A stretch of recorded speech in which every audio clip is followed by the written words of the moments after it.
नमस्कार, आप देख रहे हैं विस्टार न्यूज। मैं हूं दिवाकर विक्रम सिंह। फैसले की घड़ी आ गई है और अब घड़ी भी इस तरह से नजदीक आ गई है कि अब तस्वीर भी साफ हो गई है कि 4 राज्यों में भगवा लहर है और पंजाब में आपकी सुनामी चल रही है। एक बड़ी खबर, और इस बड़ी खबर के तहत हम आपको बता रहे हैं कि पंजाब में आपकी सुनामी चल रही है, जबकि 4 राज्यों में भगवा लहर है। उत्तर प्रदेश में भाजपा बड़े जीत की ओर और उत्तराखंड में भी इतिहास बनाने जा रही है भारतीय जनता पार्टी। सीधे हमारे साथ उत्तराखंड से जुड़ रहे हैं विजय बहुगुणा, भारतीय जनता पार्टी के वरिष्ठ नेता हैं। इस समय हमारे साथ फोन लाइन के जरिए जुड़ रहे हैं। बहुत बहुत स्वागत सर आपका। अपनी जीत का, पार्टी की जीत का सेहरा किस पर बांधेंगे सर? पुष्कर धामी की मेहनत को या प्रधानमंत्री के औरा को? उत्तराखंड की जनता जो है हमारी संघर्ष से उन्होंने राज्य बनाया, बहुत ही राजनीतिक चेतना है और उत्तराखंड के लोग जो है वो उनको हमेशा से विश्वास था कि प्रधानमंत्री मोदी जी का जो आत्मीय लगाव है उत्तराखंड से वो एक नाटक नहीं है। उन्होंने अपने पूरे कार्यकाल में इस राज्य के विकास के लिए हमेशा अथक प्रयास किए, अपना योगदान दिया। इतनी बड़ी बीमारी में पूरे राज्य की रक्षा की, सुरक्षा की लोगों की, और जब भी वो यहाँ आए प्रदेश को सौगात देके गए। तो इस प्रदेश में भारतीय जनता पार्टी के संगठन बहुत मजबूत है और प्रधानमंत्री बहुत लोकप्रिय है। और आप देख लीजिए कि हम जो है सीटें जीत रहे हैं और सरकार बनाएंगे और जो वादे हमने किए हैं वो वादे हम पूरे करेंगे। सर, आपके अनुभव का और आपके मेहनत का भी फल दिख रहा है। 3 महीने से आप उत्तराखंड में पूरी तरह से सक्रिय रहे। नहीं, सक्रिय क्या, अब जब किसी पार्टी में है तो हम लोग समर्पित हैं और पूरा घूमे, खराब मौसम में भी घूमे। लेकिन मैंने पहले कह दिया था, जब मैं हल्द्वानी आया था 1 माह पहले और मेरा इंटरव्यू हुआ था, मैंने कहा था कि हरीश राज जी ने बहुत गलत सीट चुन ली है और घूमते घूमते कहाँ कुएं में पहुंच गए, यहाँ उनकी राजनीतिक अंत हो जाए। प्रेडिक्ट कर दिया था मैंने। पुष्कर धामी एक युवा नेतृत्व के प्रतीक बन गए सर, और तमाम एग्जिट पोल को, चुनावी अनुमान को, जहां नेक टू नेक फाइट की बात बताई जा रही थी, हालांकि आप लड़ाई में बराबर बने रहे।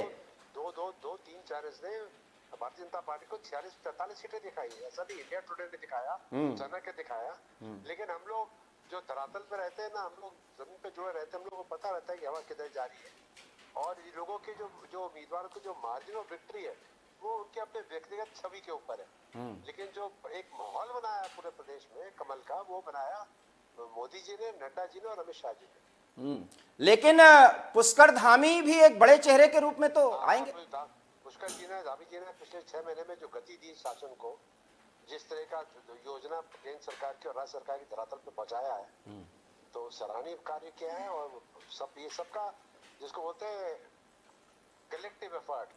बिल्कुल बिल्कुल सर। बोलते हैं ना कि रोशनी और ताकत हमको मिलती है नरेंद्र मोदी जी से। कांग्रेस ने गलती कहां कर दी सर? परिवर्तन यात्रा निकाले और जिन लोगों को जनता नकार चुकी थी पिछले चुनाव में, उन्हीं को आप आगे करके अगर चुनाव लड़ोगे तो फिर आप क्या साबित करना चाहते हो कि जनता का निर्णय गलत था? 2-2 सीट से हरीश रावत हारे और फिर हरीश रावत को आपने इतना बड़ा जिम्मेदारी देके इतना बड़ा उनका कद बढ़ाया और आपस में लड़ाई। और कांग्रेस 5 साल काम नहीं करती ना, खाली चुनाव तो चुनाव काम करते हैं, चाहे उत्तर प्रदेश हो चाहे उत्तराखंड। भारतीय जनता पार्टी का संगठन 5 वर्ष जनता के बीच में रहता और जनता के लिए कार्य करता है। इनके पास संगठन की कमजोरी थी और जो नेतृत्व था वो नेतृत्व प्रदेश की जनता नकार चुकी थी, इसलिए हम लोग का काम थोड़ा आसान भी हो गया। चुनाव की घोषणा के बाद भी आपके पार्टी से कुछ बड़े नेता छोड़ करके गए और तब लगा कि कांग्रेस बहुत बड़ा धक्का दे दी है। लेकिन आप लोगों का प्रयास, जैसे आप जैसे अनुभवी लोगों का प्रयास, पुष्कर धामी का युवा नेतृत्व, प्रधानमंत्री का औरा, इन सब ने बहुत बड़ा काम कर दिया। ऐसा है ना कि जो लोग गए उन्होंने बहुत ही बड़ी राजनीतिक गलती की और मेरी राय नहीं मानी, मेरी सलाह नहीं मानी। और जनता देखिए आखिर वक्त पे जो चुनाव के एकदम जो बदलते हैं ना करवट, उसको जनता स्वीकार नहीं करती। उत्तराखंड में तो शिक्षित जनता, राजनीतिक जागरूकता है। अब सरकार आ रही है, बस कोरोना भी खत्म हो रहा है, हमको गति बढ़ा करके यहाँ पे विकास करना है। हम सबका यही पहला प्रेम उत्तराखंड है कि यहाँ विकास हो और देश की सुरक्षा मुख्य प्रधानमंत्री जी के हाथ में है, इसलिए हम सब बहुत मुतमीन है। बहुत बहुत धन्यवाद सर, आपने अपना कीमती समय निकाला है विस्टार न्यूज के लिए, बहुत बहुत धन्यवाद। तो आपने सुना, ये विजय बहुगुणा थे, कांग्रेस के माफ करिएगा, भारतीय जनता पार्टी के पूर्व मुख्यमंत्री, उत्तराखंड के पूर्व मुख्यमंत्री और वरिष्ठ नेता जिन्होंने बहुत मेहनत की है और पुष्कर धामी का युवा नेतृत्व और प्रधानमंत्री का औरा काम कर गया और हरीश रावत का जादू नहीं चल पाया। हालांकि हम ऐसा नहीं कह सकते कि जनता ने कांग्रेस को बुरी तरह नकार दिया है। शुरुआती जो रुझान है, और अब तो रुझान जो टैली चार्ट है उसके मुताबिक अब रुझान स्टैब्लिश हो रहे हैं। ऐसे में कांग्रेस बहुत पीछे हो गई। जहां तक सवाल है, Bharatiya Janata party absolute majority के नजदीक पहुंच चुकी है और वो शुरुआती रुझानों से एक बहुत महत्वपूर्ण बात है, जबकि और अन्य 4 राज्यों में इस तरह की स्थिति नहीं देखी जा रही थी। जबकि तमाम एग्जिट पोल और जो ग्राउंड जीरो से हमें रिपोर्ट्स मिल रही थी उसके मुताबिक नेक टू नेक फाइट की स्थिति थी। लेकिन पुष्कर धामी का बहुत बड़ा विश्वास था, आत्मविश्वास था, और सबसे बड़ी बात जो विजय बहुगुणा जी ने कही कि संगठन को इस बात का एहसास था कि जो काम भारतीय जनता पार्टी ने पहाड़ और मैदानी क्षेत्रों के विकास के लिए समन्वित रूप से सोचा है वो कहीं ना कहीं कारगर रही, और जनता ने भरोसा दिया कि अगर इस सरकार को बरकरार रखा जाए, वर्तमान सरकार को, तो वो सरकार जो काम बचे रह गए उसको पूरा कर सकती है। तो इसलिए इतिहास बना है उत्तराखंड में, इतिहास तो उत्तर प्रदेश में भी बनने जा रहा है, जहां मुद्दों के आधार पर एक सत्तारूढ़ पार्टी दोबारा सत्ता पर बैठने जा रही है। लेकिन पंजाब से बड़ी खबर है, और वो खबर यह है कि कैप्टन अमरिंदर सिंह पटियाला से हार गए।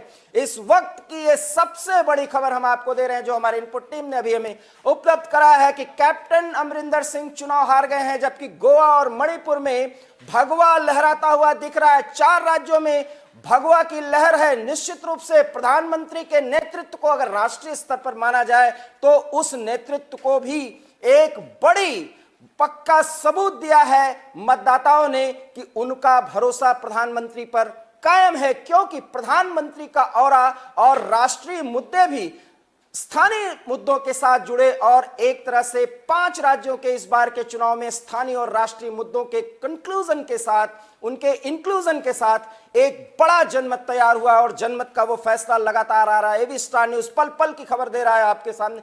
बड़ी खबर है, और बड़ी खबर यह है कि कैप्टन अमरिंदर सिंह पटियाला से चुनाव हार गए हैं। आपकी सुनामी है, आपकी सुनामी चल रही है इस समय, और कांग्रेस पार्टी, ऐसी खबर आ रही कि चन्नी इस्तीफा देने की तैयारी कर रहे हैं। एक नैतिक हार उन्होंने स्वीकार कर ली है। चरणजीत सिंह चन्नी पर बहुत भरोसा किया था, और सिद्धू एक फायर ब्रांड नेता के तौर पर पंजाब में किसान आंदोलन से लेकर के और पाकिस्तान के प्रति जो रणनीति रही, इस सीमांत राज्य में जो भी एक मुद्दे राष्ट्रीय स्तर के रहे उसके आधार पर चरणजीत सिंह चन्नी और सिद्धू, हालांकि तमाम गतिरोध उनके बीच में उत्पन्न होते रहे, और कहीं ना कहीं वो सत्तारूढ़ पार्टी के प्रमुख को और साथ ही साथ दिल्ली की गद्दी पर भी बैठे लोगों को चुनौती देते रहे। साथ ही साथ हाई कमान को भी सिद्धू चुनौती देते रहे, और इन्होंने ये कहा कि अगर उनके हिसाब से काम करने दिया जाए तो बात बनेगी और कांग्रेस सत्ता में आएगी। लेकिन पंजाब में स्थिति यह है कि आपके सुनामी के आगे कांग्रेस बेहद बुरी स्थिति में पहुंच गई है। यह है पंजाब का सूरत हाल। जहां तक गोवा की बात है, नेक टू नेक फाइट उन तमाम चुनावी विश्लेषकों और उनके आकलनों के मुताबिक, लेकिन वहां पर भी भगवा लहराता हुआ दिख रहा है, जबकि पूर्वोत्तर के मणिपुर में भगवा की जीत कंफर्म है। प्रधानमंत्री मोदी के नेतृत्व पर भी एक तरह से ठप्पा लगाया है, एक तरह से सहमति दी है मतदाताओं ने।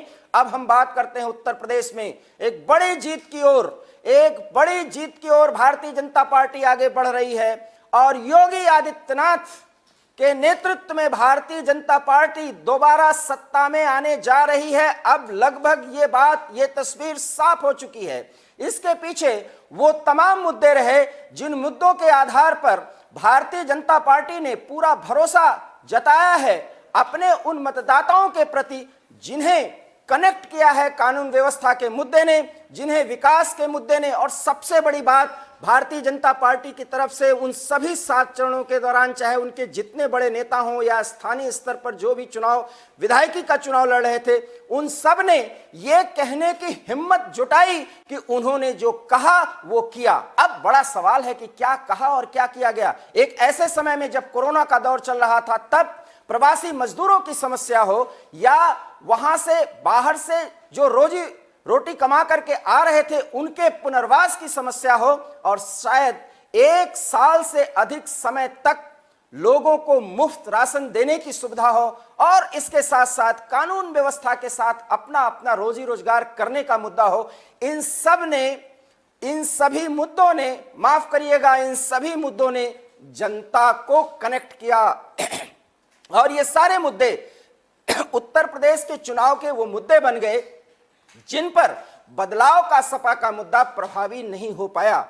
जब बदलाव की बात की जाती रही तो युवा नेतृत्व और युवा लोगों का संगठन एक साथ आगे आया, ये कहा गया, और उस संगठन में पूरे प्रदेश के युवा शक्ति जुड़ने की बात कही गई, और तब बदलाव की बयार युवा नेतृत्व और युवाओं के कंधे पर ऐसा कुछ नारा दिया गया समाजवादी पार्टी की तरफ से। हालांकि साइकिल पंक्चर नहीं हुई है, साइकिल भी दौड़ी, लेकिन साइकिल की जो रफ्तार थी, जो दावा किया गया था, वो दावा अब बेअसर साबित हो रहा है। उसमें उतनी ताकत नहीं दिख रही है जो दिखनी चाहिए। हम क्यों कह रहे हैं कि बेअसर साबित हो रहा है? क्योंकि हम आपको याद दिलाएं कि जब जिन्ना जैसे मुद्दों पर अखिलेश यादव ने चुनावी समर को पार करने की कोशिश की, उस पर विजय पताका लहराने की कोशिश की, लखनऊ में गद्दी नसी होने की एक बार घोषणा की, तो उनको पूरा भरोसा था कि जनता बेरोजगारी के मुद्दे से, बदलाव के मुद्दे पर, जिन्ना जैसे प्रकरण को लाकर के उन्हें ऐसा लगा कि मुस्लिम मतदाताओं का वोट उन्हें मिलेगा। हालांकि इस पूरे लड़ाई में कांग्रेस और बहुजन समाज पार्टी पूरी तरह से ऑफ कलर मोड में चुनाव लड़ती हुई दिखाई दी, और ये जो टैली चार्ट है उससे भी साफ नजर आ रहा है कि कांग्रेस और बहुजन समाज पार्टी का प्रदर्शन बेहद खराब रहा। और सचमुच में सोशल इंजीनियरिंग के मास्टर माने वाली मायावती ने जो भी प्रयास किए, और बीच में उनको यह कहना पड़ा कि मुस्लिम मतदाता सिर्फ समाजवादी पार्टी को ही वोट दे रहे हैं, ये सोचना, ये कहना, ये दावा करना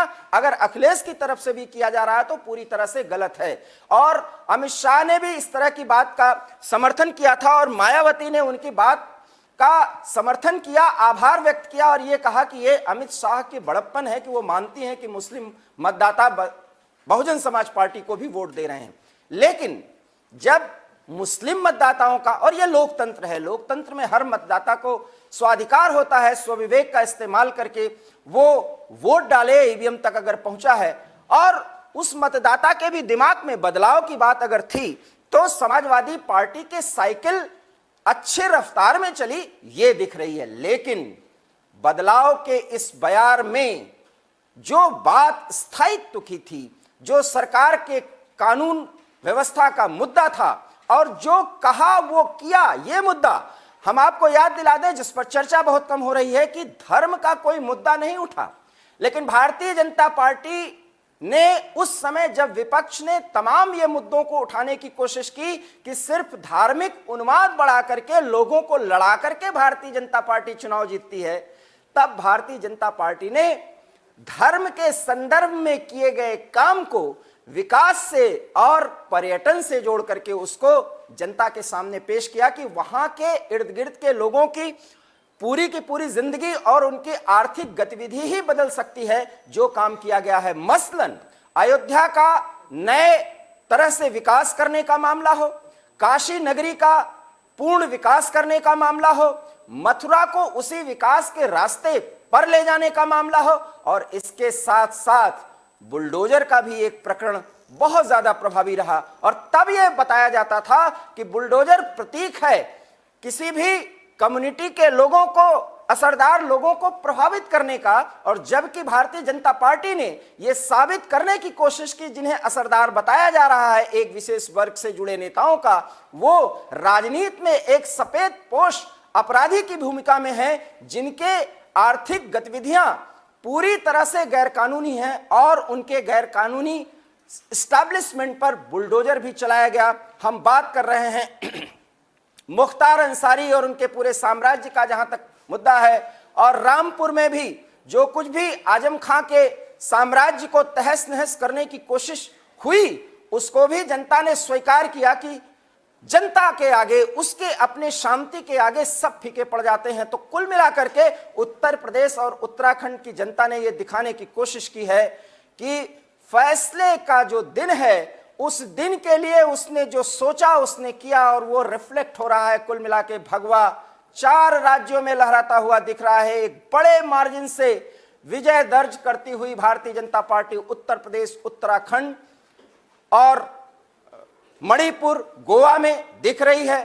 पंजाब में आम आदमी पार्टी की सुनामी है। एक बड़ा कारण है कि कांग्रेस के अंदरूनी कलह के कारण ये जो स्थिति बनी है, उसके कारण कांग्रेस वो नहीं कर पाई जो दावा कर रही थी, जबकि शिरोमणि अकाली दल और बीएसपी के गठबंधन ने जो कुछ भी प्रयास किया वो नहीं कर पाए, क्योंकि किसान मुद्दे पर सीएद की जो रणनीति थी और जिस तरह से इधर और उधर दोनों आगे बढ़े, वो भी एक बड़ा मुद्दा था। और भारतीय जनता पार्टी यहां बेसिक रूप से प्रधानमंत्री का वो नेतृत्व जो पंजाब के संदर्भ में अगर कहा जाए, किसान आंदोलन के मुद्दे को अगर सामने रखा जाए, तो वहां की जनता की नाराजगी देखी जा सकती है। इसलिए भारतीय जनता पार्टी और कैप्टन अमरिंदर सिंह, जो राजनीति के भीष्म पितामह माने जाते हैं जहां तक पंजाब के राजनीति का संबंध है, लेकिन बेअसर रहा उनका व्यक्तित्व इस पूरे मामले में। जब उन्होंने कांग्रेस पार्टी से किनारा किया या उन्हें किनारा करने के लिए मजबूर किया गया, तब भी अगर वो अलग हुए तो वो कोई खास असर नहीं दिखा पाए। और ताजा जानकारी के मुताबिक वो पटियाला विधानसभा क्षेत्र से चुनाव हार चुके हैं। सिद्धू और चरणजीत सिंह चन्नी की स्थिति भी अभी बहुत स्पष्ट नहीं हो पाई है, लेकिन पंजाब में आम आदमी पार्टी के सुनामी के सामने सब बेअसर दिख रहे हैं। रही बात 4 राज्यों की, उन 4 राज्यों में भगवा को लहराने से शायद ही अब कोई रोक पाए, क्योंकि एक लंबी मार्जिन से इन सभी राज्यों में भाजपा बढ़त की ओर आगे बढ़ रही है। क्या होगा इन 4 राज्यों में भाजपा का आगे का प्रदर्शन, और पंजाब में कौन बनेगा मुख्यमंत्री? कुछ ही देर में हमारे सहयोगी के साथ एक विशेष पैनल के साथ सोहन सिंह उपस्थित होंगे। कुछ ही देर के हम ब्रेक के बाद आपसे जुड़ेंगे। फिलहाल हमें विदाई दीजिए, और हम आगे आपसे समय समय पर कुछ बड़े नेताओं से बात भी कराएंगे और उनके विचार भी आपके सामने रखेंगे। दीजिए इजाजत, नमस्कार।